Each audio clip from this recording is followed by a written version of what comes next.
You guys, well, if Halloween is your thing, then I definitively have a scary story for you. And it's scary because it's not fiction. Okay, this is real life. The assassination of my friend Charlie Kirk. We are now, I believe, extremely close to solving this thing. I think after this episode, you are going to recognize that there is just irrefutable proof that there were, in fact, foreign actors involved. And of course, that implies that our government knows. Our government absolutely knows. We already felt that way. You ever notice how the loudest voices in conservative media always preach about loyalty, truth, and integrity, until money gets involved? Candace Owens and Brandon Tatum used to call each other family, but now they are cashing in on a friend's death. One blames Israel, the other sells t-shirts in his name, and both claim to be protecting his legacy. But what if the truth isn't really about Charlie Kirk at all? What if this feud is exposing how fame, influence, and funding can twist even the loudest voices in our community? Stick around, because what's happening here says a lot about who's really running the show. Someone pointed out, well, Erica isn't exactly telling Candace to stop. Does she even have to? Candace Owens has always been a larger-than-life figure, outspoken, confident, and impossible to ignore. Lately, she's been earning a substantial income as a YouTube content creator, much of it driven by the ongoing controversy involving Charlie Kirk. Once close friends, Candace and Charlie are now at odds, and her so-called investigation into the situation has her audience on edge, waiting eagerly for each new revelation. Naturally, many people have criticized Candace Owens, accusing her of grifting and pointing out that she hasn't provided any solid evidence to back her claims. Her arguments, they say, prove nothing. It's also been noted that her relationship with Charlie Kirk soured even before his passing, and her public stance remains firmly against Israel.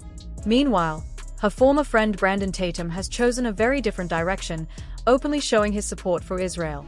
This contrast has drawn even more attention, especially as Brandon continues to make statements that highlight their opposing views. Keep praying for me. I said, I want them to turn that place into a parking lot. I gotta preface it, because somebody gonna clip this and put it on the internet. Not because of the Palestinian people per se, individual people, but because if you dare to do such an atrocity to people that I love, people that I respect, people that are chosen by God, you decide to do something like that, you should never have an opportunity to do it again. Brandon Tatum has made his stance on the Israel-Palestine conflict very clear, openly expressing his support for Israel and criticizing anyone who takes the opposite side. During one of his recent statements, he even addressed those within the conservative movement whom he believes have strayed from core values, saying that anyone suggesting Sharia law is superior to American principles is simply misguided. In this case, his criticism has been directed toward Nick Fuentes and Tara Coulson. It's worth noting that Brandon and Candace Owens were once extremely close, often appearing united in their efforts to uplift the Black community despite both having created content some consider anti-Black, and neither being married to a Black partner. Still, they shared a common message of wanting to see improvement and accountability within that community. Now, however, their paths have diverged sharply. As Brandon grows more vocal in his support for Israel, he's begun to lose favor with parts of his conservative base. Many suspected it was only a matter of time before he would start indirectly challenging Candace Owens, who has positioned herself firmly on the opposite side of the issue. While Brandon is typically straightforward in addressing conflicts, this particular situation is complicated. Publicly confronting Candace could damage his standing within conservative circles even further. Meanwhile, others have questioned why figures like Erica haven't spoken out to stop Candace. But does she really have to? Some argue that common sense should prevail. When Candace accuses everyone of betraying Charlie Kirk, that implicitly includes Erica Kirk and the entire Turning Point USA team. It's hard to imagine Erica publicly agreeing with such claims, much less endorsing them online. After all, these accusations would include everyone connected to Charlie, even those who spoke at his funeral or delivered his eulogy. Brandon Tatum initially mentions Candace Owens, seemingly trying to stay respectful and avoid direct confrontation. However, his comments soon take a more pointed turn, and what he says next raises some eyebrows. He criticizes those outside of Charlie Kirk's inner circle who claim to be freedom fighters, to put their thinking caps on and being manipulated. Tatum goes on to say that many people are being played by influencers who pretend to care but are really chasing clicks and money. According to him, these individuals have no real connection to Charlie Kirk, No recent text messages, no personal communication, not even photos or attendance at his funeral, yet they are profiting off his name. Although Tatum avoids naming Candace directly, his comments clearly point toward her. He accuses her, in essence, of exploiting the situation for personal gain, claiming that the messages she shared from years ago, dating back to 2018 or 2019, don't prove any recent relationship or closeness to Charlie before his death. His tone makes it obvious that he's referring to her lack of presence at the funeral and the dated nature of her evidence. The irony, as some observers have noted, is that both Brandon Tatum and Candace Owens have long criticized the Black community for struggling to handle disagreements maturely. Now, the two prominent Black conservatives find themselves in a very public conflict, one that exposes the same inability to manage differences they once condemned. Both were once allied with Turning Point USA, both are married to non-Black partners, and both built careers on strong conservative messaging. Yet, their feud now stems largely from differing positions on Israel and Palestine. Candace stands firmly against Israel, while Brandon is an outspoken supporter. What might have once been a private ideological divide has now become a public rift, one that reveals deep cracks within their shared political space. Brandon Tatum, who once urged Black people to pull themselves up by their bootstraps, now finds himself in a public feud with Candace Owens, not over an issue affecting the Black community, but over a geopolitical one. And that, some argue, reveals how easily certain voices can be influenced by outside agendas. The speaker points out that in his own YouTube career, he's had disagreements and conflicts within the Black manosphere community, but those disputes always centered on matters relevant to the Black experience. He emphasizes that he's never lost a friendship with another Black creator over something unrelated to their community, unlike what's happening between Brandon and Candace. For someone who once called himself a proud Black conservative devoted to uplifting Black people, Brandon's new focus seems disconnected from that mission. Over time, Brandon has shifted from championing Black conservatism to complaining about racial bias within conservative spaces. He reportedly grew frustrated with Charlie Kirk and Turning Point USA for excluding him from events. Now, he's turned his frustration toward Candace Owens, though instead of addressing her directly, he's resorting to subtle, passive-aggressive remarks. This behavior contrasts sharply with his usual approach. Brandon has previously confronted figures like Tucker Carlson and Nick Fuentes head-on. The difference now, the speaker suggests, lies in financial influence. Brandon and Candace are allegedly backed by different donors, and that divide shapes the battles they choose to fight. The commentary then broadens into a reflection on political loyalty.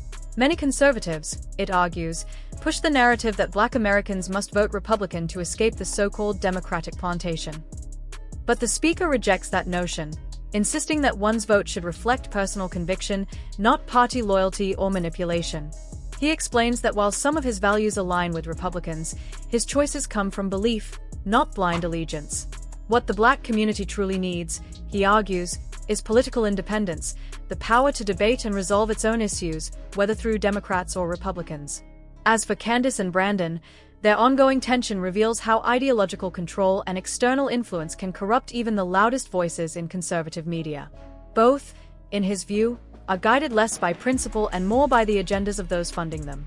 And if things continue in this direction, the clash between the two seems destined to escalate into a serious and very public feud, with Brandon determined to keep pressure on anyone he perceives as disrespectful. Candace Owens has recently suggested that Israel may have played a role in Charlie Kirk's death, an accusation that stirred even more controversy within conservative circles. Meanwhile, Brandon Tatum has firmly aligned himself with Israel, drawing a sharp contrast between the two former allies. Another name, Tyler Robinson, once linked to the situation, has completely disappeared from public discussion. Since Charlie's passing, nearly every conversation has revolved around conspiracy theories rather than verifiable facts.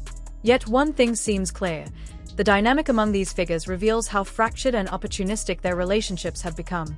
It's deeply troubling, the speaker argues, to witness Brandon Tatum, a man who once called Charlie Kirk a friend and ally, now acting in ways that suggest he's being guided by influences outside of his own conscience. His words, tone, and actions no longer reflect the closeness he once claimed to share with Kirk. Instead, his behavior has taken on the air of someone following a script, offering carefully measured criticism and subtle digs at those he used to publicly support. To longtime observers of conservative media, this shift feels less like personal growth and more like strategic positioning, a calculated effort to preserve his image and maintain favor with certain audiences and sponsors. The commentary points out that perhaps the bond between these personalities was never as genuine as it appeared. The alliances within this space, it suggests, are often transactional, built not on friendship or shared values but on mutual benefit and publicity. When things are going well, everyone promotes one another. When controversy strikes, those same alliances unravel almost overnight. Brandon Tatum, in this view, may never have truly liked Charlie Kirk on a personal level. Their friendship, while useful to both at the time, now looks more like a convenient partnership between two individuals trying to climb the same political ladder. The evidence, critics claim, can be seen in Tatum's recent actions.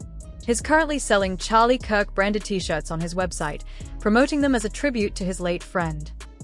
The description, he says, is that all proceeds will be donated to Kirk's family, a gesture that, on the surface, seems generous and heartfelt. But the problem, the commentator explains, lies in the details. Charlie's family has already received millions of dollars in donations from supporters around the world, and Turning Point USA, the organization Kirk built, is already selling similar merchandise. In other words, there's no shortage of support for the Kirk family. So why is Brandon Tatum selling shirts of his own?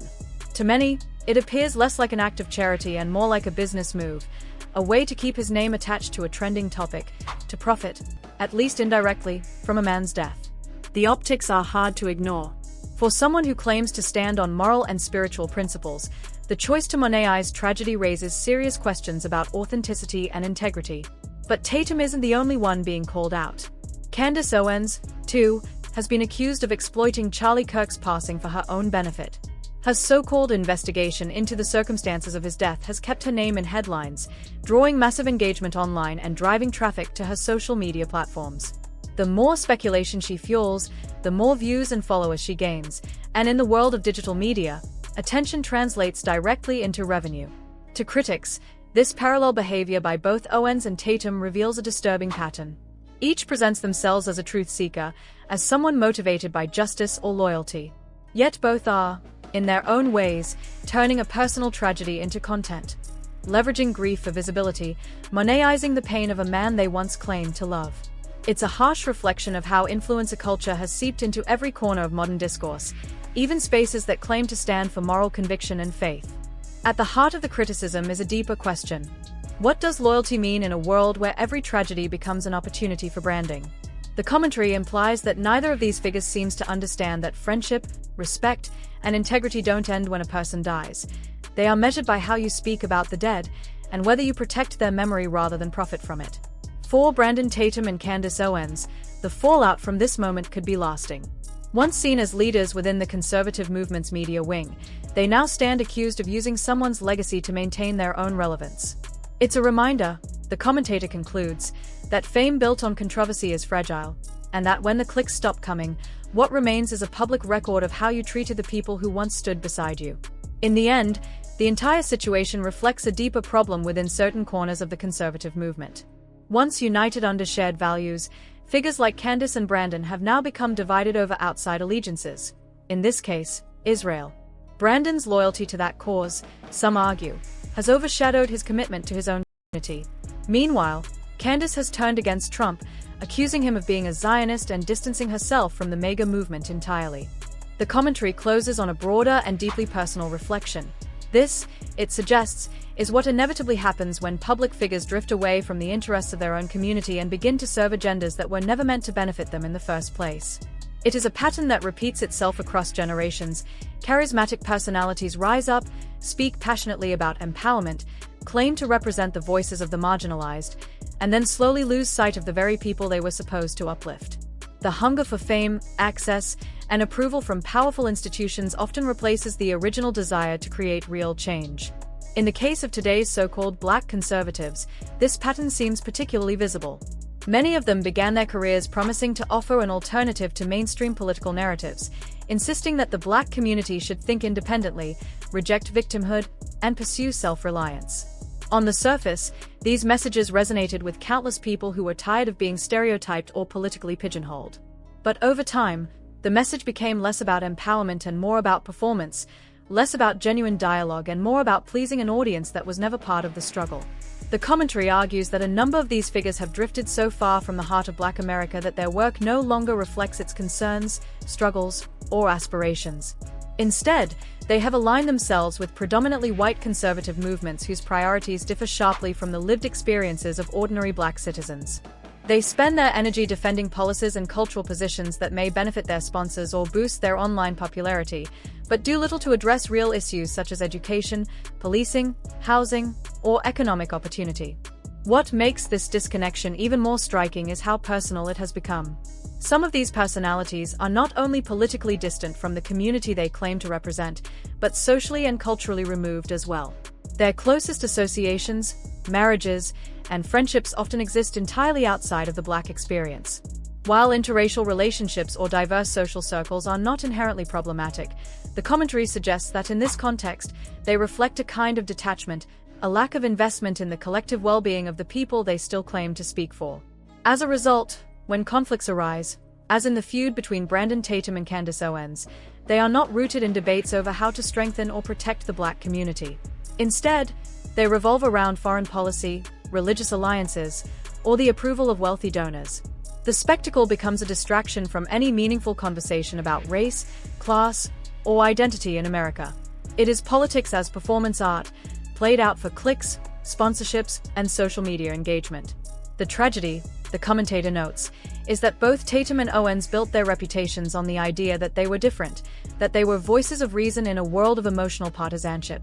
They criticized the black community for its internal divisions, accusing it of being unable to handle disagreement maturely. Yet now, when the spotlight turns on them, they mirror the same behaviors they once condemned: public feuding, name-calling, and the pursuit of clout at the expense of solidarity. The irony writes itself. More broadly, this conflict underscores how fragile and transactional many of these alliances are. When loyalty is tied to funding and identity is tied to online visibility, principles become negotiable. The commentator suggests that both Tatum and Owens, and others like them, are less guided by conviction than by external influence. Their positions shift not in response to truth or moral clarity but to the interests of those writing the checks. It is this dynamic that leads to the endless cycle of infighting and contradiction now unfolding within conservative media. Beyond the individuals involved, the commentary delivers a sobering message about the dangers of representation without responsibility. When public figures are elevated as voices of a community but fail to remain accountable to that community, they risk becoming tools for someone else's narrative. They speak the language of empowerment while promoting ideas that keep their audiences divided and distracted. They claim independence while depending entirely on the platforms and funding of those whose priorities lie elsewhere. This, the commentator concludes, is the real cost of abandoning one's own agenda. The moment you stop centering your people's needs, you become a participant in someone else's strategy, often one that doesn't include you in the long run. The history of American politics is filled with examples of black leaders who were celebrated by outside interests only as long as they were useful. Once they stopped serving that purpose, they were discarded and replaced by new faces willing to repeat the same talking points. And so, with all the infighting, contradictions, and opportunism on display, the commentary ends where it began, with a reminder that authenticity still matters. The viewer is left to reflect on how quickly movements can lose their meaning when their leaders chase validation instead of vision. It is a cautionary tale about what happens when principle gives way to profit, when the pursuit of influence eclipses the pursuit of truth. As the screen fades and the familiar outro music begins, the host signs off in his signature style. It's your boy OSH Duke Jackson, back again with another episode of the Celebrity Junk. Thanks for tuning in. Don't forget to subscribe, hit that bell, and stay locked in for the next one. His voice carries a mix of humor and frustration, but beneath it lies a serious warning that communities cannot afford to place their trust in personalities who no longer serve their people's best interests.